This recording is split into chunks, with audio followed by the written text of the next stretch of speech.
കർത്താവ് ശിഷ്യന്മാരുടെ ചോദ്യത്തിന് ഉത്തരം പറയുകയാണ്. യേശു അവരോട്, നിങ്ങളുടെ പക്കൽ എത്ര അപ്പമുണ്ട് എന്ന് ചോദിച്ചു. എന്നാ ഉണ്ട് നിങ്ങൾക്ക്? ഇക്കോണമെന്ന് ജനത്തിന് കൊടുക്കാൻ ഒരിച്ചിരി ഉള്ളൂ. അവരത് തുറന്നു കൊടുക്കും.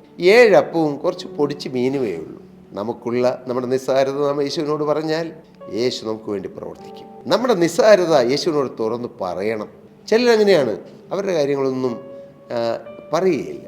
അങ്ങനെയല്ല, ഒരു ഓപ്പൺ മൈൻഡ് ആയിരിക്കണം. നമുക്ക് നിസ്സാരത്വമുള്ളോ തുറന്നു പറയുന്നത് എന്ത് ലജ്ജിക്കണം? പ്രിയപ്പെട്ടവരെ, ഉടനെ യേശു പറയുകയാണ്, അവൻ പുരുഷാരത്തോട് നിലത്തിരിപ്പാൻ കൽപ്പിച്ചു. പിന്നെ ആ 7 അപ്പം എടുത്ത് സ്തോത്രം ചെയ്ത് നുറുക്കി ശിഷ്യന്മാരുടെ പക്കൽ വിളമ്പുവാൻ കൊടുത്തു. അവർ പുരുഷാരത്തിന് വിളമ്പി.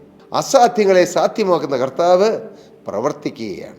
അവരുടെ ആ അല്പമുള്ളത് അവർ യേശുവിന് കൊടുത്തു. അപ്പോൾ അത്ഭുതം നടന്നു.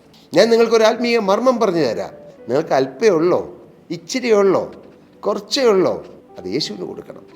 ഇച്ചിരി ഉള്ളോ എന്ന് വിചാരിച്ച് നിങ്ങൾ നിരാശപ്പെട്ടിരിക്കരുത്. നിങ്ങൾക്ക് കുറച്ച് കടമായിരിക്കാം, കുറച്ച് സാമ്പത്തിക ഞെരുക്കമായിരിക്കാം, കുറേ ആവശ്യഭാരങ്ങളായിരിക്കാം, കുറേ സങ്കടങ്ങളായിരിക്കാം, കുറേ നിരാശകളായിരിക്കാം. മകനെ, പ്രിയമകളെ, നീ അത് നിന്റെ കയ്യിൽ വെച്ചുകൊണ്ടിരുന്നാൽ ഒന്നും സംഭവിക്കുകയില്ല. അത് തീർന്നു പോകും. അത് നിന്നെ നിരാശയിലേക്ക് നയിക്കും. പക്ഷെ നീ അന്ന് യേശുവിൻ്റെ കാര്യങ്ങളിലേക്ക് കൊടുത്തു. അപ്പം ഇച്ചിരി ഉള്ളൂ, കുറച്ചേ ഉള്ളൂ. യേശുവേ, ഞാൻ അങ്ങയുടെ കരങ്ങളിലേക്ക് തരുന്നു എന്ന് പറഞ്ഞാൽ ആ 7 കൊണ്ട് എത്ര പേരെ വേണമെങ്കിലും പോഷിപ്പിക്കാൻ യേശുവിന് കഴിയും.